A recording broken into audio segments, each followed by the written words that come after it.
Ngema was a very special person, very creative and hugely talented. Kusathiwa kwembonile amafilimu nekujabulisa eThekwini bendlulise ama-22 okuhlonipha mbongengema longasekho emhlabeni. Kunama-faults kuleto timoto letinetatu atina mathaya wekho kahle kunyama-windscreen awasebenzi kahle ama-indicator. Sekuboshwe bonke abangentulo kuma-40 ngekushayela banathile eMpumalanga. We will start with the goalkeepers, Ronan Williams, Veli Modva. Imidlalo umqeqeshi Bafana Hiko Bruce umametele iqembu lelodlala kumqhudelwano we-AFCON e-Ivory Coast kule nyanga letako. Kuba kuhle hlangana endzabeni teSiswati la ku-SABC khumbula ukuthi sikhona ku-X, Facebook na ku-YouTube ngekuthi uthi SABC Tindzaba ke sibuka lethamba embili lomuhla. Chumana ne-SABC News. Sishayele ngetindzaba letishisako. Tindzaba nje. Kusiluma indlebe laba ngempiphi tingekethi nikhungetse ngomphakathi. Sishayele ku-011 714 6133 noma usithumele i-email ku-news@sabc.co.za. I-SABC News livi lakho itimele ayithathi hlangothi.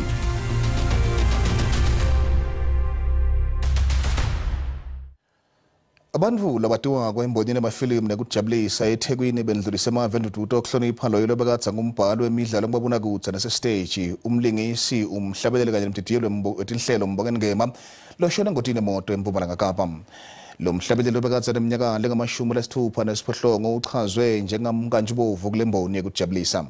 Ngema waduma nga-1987 ngekuhlanganisa umdlalo lowatiwa ngaSarafina.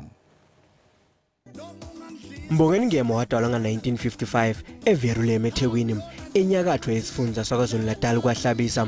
Ngema watifundisa kudlala igitara neminyaka le-12 kwathi ngema-70s wayehlala eJozi kungilapho afunze khona lokunyenti kumculo.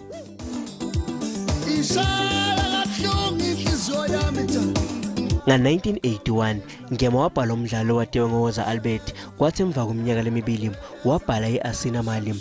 Le midlalo emibili yadla umhlanganiso yeMelika. Impumelelo yalethwa ngule midlalo yabhala nguNgema yadlala indima lenkulu kumdlalo weSarafina nga-1987 lobe ulandzisa kabanti ngalokwenda ngesikhathi kuvukati iBellum eSoweto nga-1976. Leli filimu leSarafina lendiwa ngu-Anand Singh kanti kwabonakala abalingisi lekufaka ikhathi leleti Khumalo, Miriam Makeba kanye naWhoopi Goldberg. Ngema was a very special person, very creative and hugely talented. I think he was one of the most creative people in our country during that period of the 80s when he did shows like Asina Mali, Woza Albert, and then obviously Sarafina. Ngema wagqoka amahlandla amanyenti kuma-awards kufaka ekhathi nama-Grammy Awards. He took it to a whole new level. I think starting off that base, he brought those shows, did them in South Africa against the apartheid government, and got their wrath, but then he took it to the world. And that is where he really found audiences responding and learning about apartheid by watching those shows. And thereafter, obviously, we did the films. Ngema bekatiwa ngekuba neliso lokubona litalente. Insisted on excellence and quality. He had an eye of talent. You could see even in his productions that there were no chances there. Everyone in his production was a quality, and he will make sure that he fine-tuned them, he trained them, and become world stars. Umndeni ucela ukuthi ungathikanyetwa njengoba ubukana nelifu lelimnyama.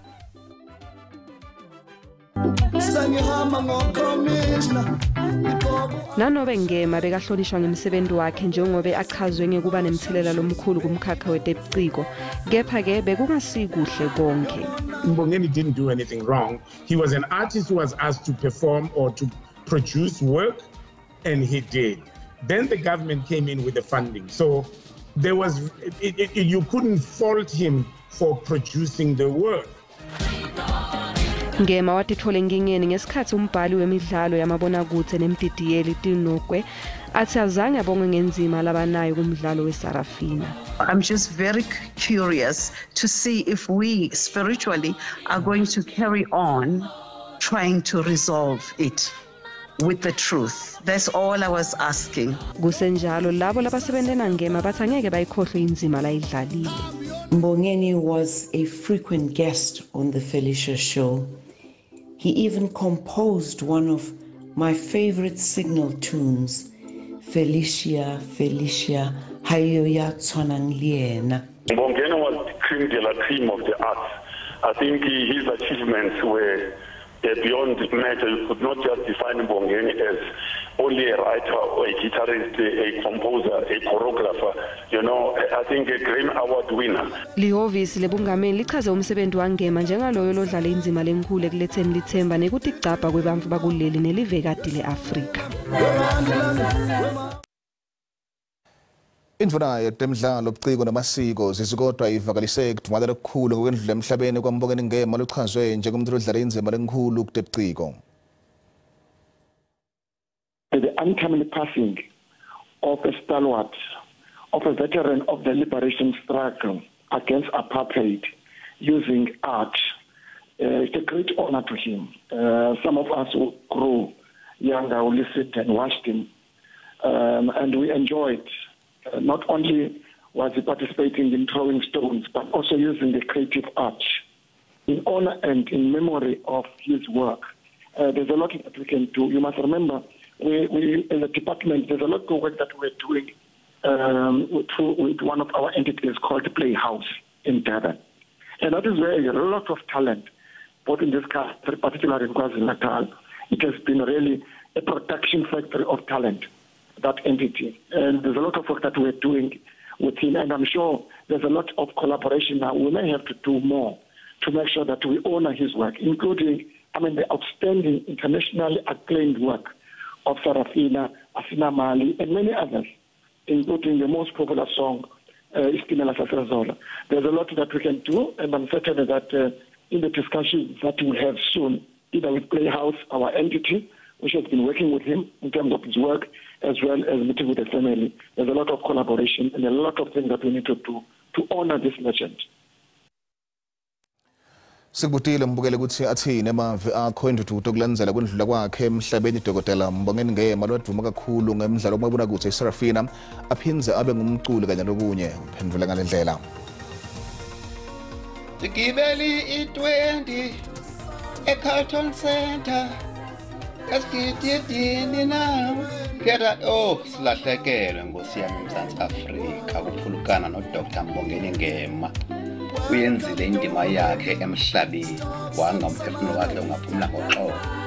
Sakuhlungu ezindaba uthathe banobele ebathanda abantu efikeleleke emntwini wonke ehlonipha umncinci umdala silahlekele silizwe loMzantsi Afrika. Uthi kusapho lokatata Mbongeni Ngema akuhlanga lungehliyo kunje kwinhlanga zonke balomkhulule akuphumla ngoba lwakho ugqatso ulufezile. Ngisidudu emndenini wakaNgema silahlekele siSouth Africa yonke sisizwe ngoba lababa benesiphiwo esinye esingachazeki kwezeshashalazi lezomculo. Mhlaba kawunoni ngokudlula kweqhawe ubaba uDr. Mbongeni Ngema. Kubhlungu kakhulu lokho kwenzekile nje kuthina njenganesizwe sishaqekile kakhulu. Ngithanda kusho ukuthi mina Dudu emndenini ihlobo nebangani anikalahlekela nodwa silahlekele sonke siSouth Africa ayohamba amaqhawe yosala tibongo. Ngithuwile umuthi omkhulu engathitha umoya wakhe ungalala ngokuphumula uDokotela Mbongeni Ngema nomndeni ududuzeke neSouth Africa yonke iduduzeke. Lona ngombono wembukeli iSABC eteyathweswa ukuthi phendvelela ngawo. Litiwe tekuphepha kumphakathi nekuchumana noma nekwatisa impumalanga lithi likhathatekile ngekushayelwa kunathiwe. Sekuboshwe abashayeli abangetulu ku-40 ngekushayela banathile solo kuqalela amaholide akhisimusi. Lelitiko seliphindze lindelibito kubashayeli ukuthi bahloniphe imithetho emigwaqo njengoba kulindeleke ukuthi wenyuka umthamo wetumoto ngaphambi kwempelasonto lenze kuhlukaniswa kweminyaka. Kulindeleke ukuthi wanze umthamo wetimoto kulamalanga lambalwa latako kanti bemthetho bathi bayachubeka nemsebenzi wabo njengoba bibahlelele emaholide akhisimusi dingituluko elikhulu ne-80 timoto letiphule umthetho wemigwaqo. Labangema-47 baboshelwe ukushayela timoto batsakiwe solo kwaqala emaholide akhisimusi.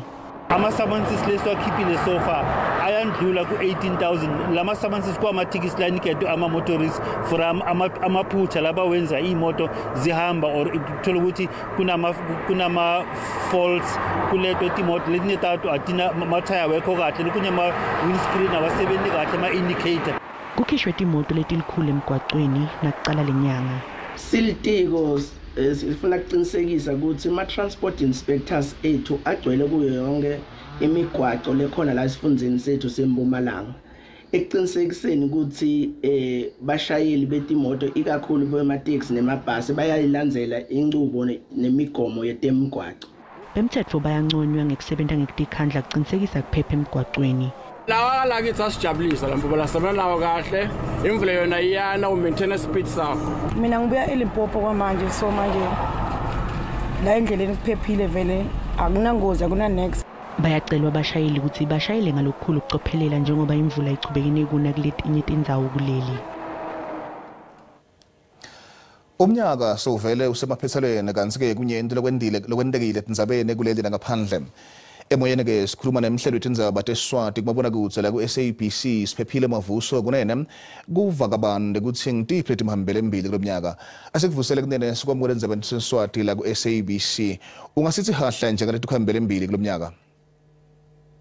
Ngibonge Sidumo ngibingelele umbukeli sitawutinquma tinhloko noma sitatijuba tinhloko nje le hamba embili kwanyalo ngile kushona kwemlingisi nembhali na producer wetindvo tamabonakudze na netase stage ngumbongeni ngema embi kwakhe kushone bulelwa kutukane lesimatingela Zahara embi kwaloko kuye kwashona lebesimati njengemvane Nkosi besimati eKZN babebuthelezi licala lasenzo meyiwa liyachubeka nekubangizaba mlonyene tinkantolo kwavela leyo yanandipha kanye na Besta yekuthi ke basitana ukuthi Besta abe ngumuntu lokwati kokubaleka ejele sebaboshiwe ke bonke nyalo babukene nelicala lekwati kukhwabanisa naleli lekwati kwekuthi bangabalekisana and bayihleka kuthola ibail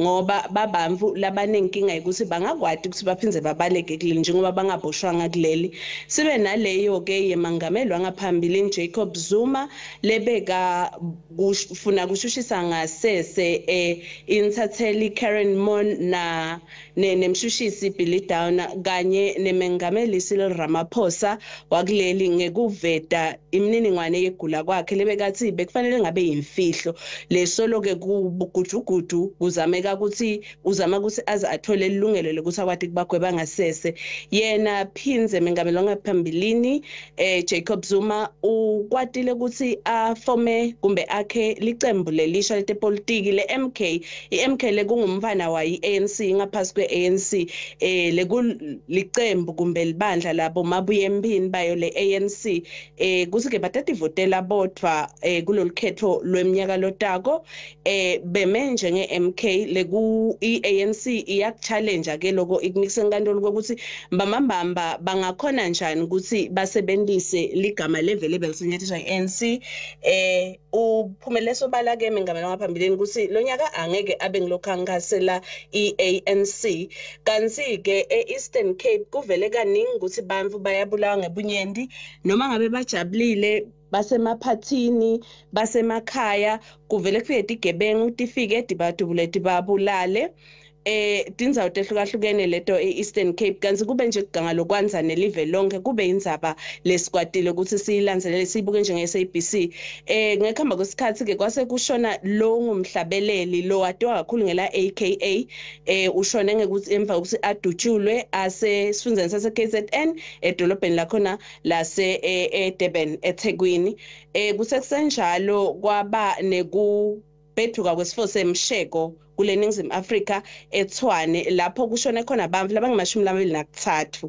bese abantu labalishumi nesikhombisa bashona eBoksburg ngesikhathi kubhoma itruck lebeyithwele ihasi kunebamvu labasha lapho kunebamvu labashona lebasesibhedlela lesidudane kunetisebente tempilo letashona kuleso sigameko leso nakhona lapho inkampani lebekungiyona iphutha logesi ayitholakalanga inelicala sisesihamba nje eminyakeni kwaba nemhlangano weBRICS lapho sithole khona umengameli waseRussia angakwadi kuba yingxenye yalomhlangano bukhoma ngekuthi bese kuphume elipheshana lithi akaboshwe nakafika kuleli then kwabese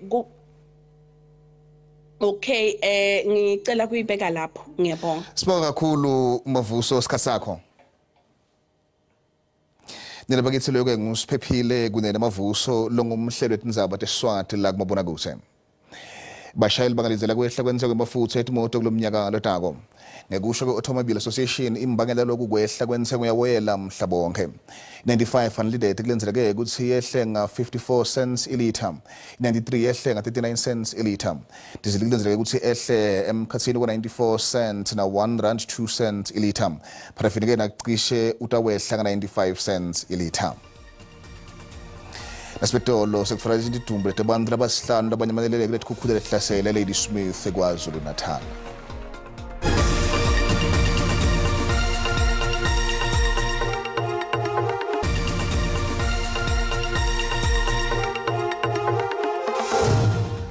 Ndzaba teSiswati la SABC la ubukela khona ukhethe kahle sakwemukela hlala nathi Edetibhile ngurwana makhulu asihlanu ngandole manje Randburg amadodza lamane kulawo lasihlanu lasola ngekubela abantu abasikhombisa lebekadze babasola ngekuthi bagebenge eDipsloot linyanga lefile kepha umsolwa wesihlanu akayithola ibhele ngekuthi ukulele ngalokungekho emthethweni labantu labashona bashaywa bashiswa etigamekweni letimbili letahlukene kuleli lokishi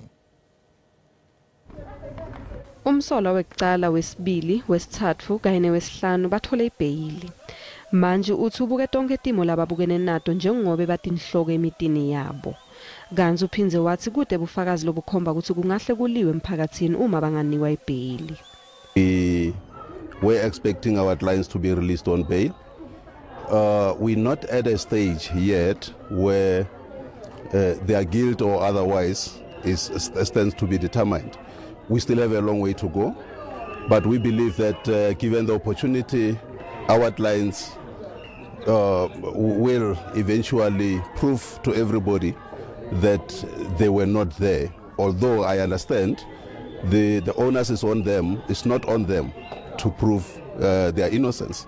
It's the state's duty to do that. Lo manje uphinze wathi timphepha temsolwa wesine tendlulelo sikhathi ngaphambi kwekuthi aboshwe. Kanzi ke angeke kube kuhle uma inkantolo ingamnika ibheyili. Him being kept in custody does not preclude him from making sure that his papers are in order, and once that happens, the matter can always be brought back to court on new facts, and he will definitely be granted bail as well. Bonke basolwa labasihlanu balinzeleke ukuthi babuyele enkantolo mhla tisikhombisa enyangeni yendlovu lenkulu eminyakeni lotako. Batakule Lady Smith sabathwele idumbu abantu abasihlanu labanyamaleleke letikhukhula lehlasele kulendzawo elangeni lelendvulela Christmas. Lokhu sekwenda ukuthi isibalo sabantu abashonile senyuke sifike e-11. Emathimba esimo lesiphotfumako nemaphoyisa eK9 besolo batfungatsa kule mifudlana lemibili lengenela kulomkhulu iClip River kulamalanga lasihlanu lengcile. Lokhulumela bekutakula bantfu ngaphansi iIPSS Samantha Merrick uthi lithimba letisebenzi letingemashumi lasitfupha netinja temaphoyisa tiyachubeka nekutfungatsa labo labalahlekile. On Thursday morning, the search for the missing flood victims in the Ladysmith area continued. Earlier today, another body was discovered by rescuers. SABC Canine Search and Rescue and SABC Search and Rescue have now deployed over 60 members to the area, including 12 dogs. They are joined by members from IPSS Search and Rescue, SARSA, Ladysmith Fire Department, and Working on Fire. A big thank you to the Al Imdad Foundation, the Ladysmith Chamber of Commerce, and the Ladysmith community for their support of rescue on the ground. Imindeni lelahlekelwe tinini tayo inelithemba lekuthi batawutfolwa. Sungdeni usiphatha kabi ngoba silahlekele. Ngoba abantwana umntwana bazulu abawu4 nonina noyise ababili nobhuti ababili kusiphatha kabi lokho emndenini singabawamthembi sihlale nabamsimanga bathi bazowaqinisa ukubheka ukuthi basitholela nini abathandiweyo bethu lo owami uyise njoba kumanje nje asikakamtholi noyise babele balahleke ngaso sesikhathi semvula leso bethathwa imvula uyise wakhe kuze kuba manje nomntanakhe abatholakele. Ngaphambilini bekubikwe isibalo sebantu labalishumi labalahlekile.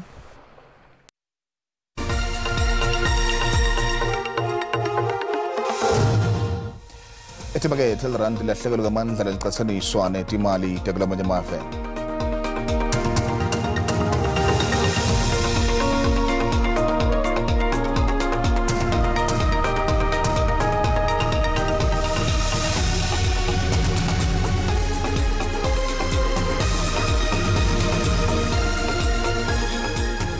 He's a very special person, very creative and hugely talented. Kusatwa kwembonile amafilimu nekujabulisa eThekwini bendlulise ama-22 okuhlonipha Mbongeni Ngema longasekho emhlabeni. Kunama faults kuleto timoto letinetatu atina mathaya wekho kahle kunyama windscreen awasebenzi kahle ama-indicator. Sekuboshwe abantu abangentulu kuma-40 ngekushayela banathile eMpumalanga. We will start with the goalkeepers. Ronan Williams, Veli Modva. Umqeqeshi Bafana Hugo Bruce memetele iqembu lelodlala kumqhudelwano we-AFCON kule nyanga letako Ivory Coast. Sithibeka lapho tolo umthethesibetolo ukhona ndodo zakhe mathebula nesimo selitulu nakuhle enkosini sihlangane neminyaka lotako sale kahle.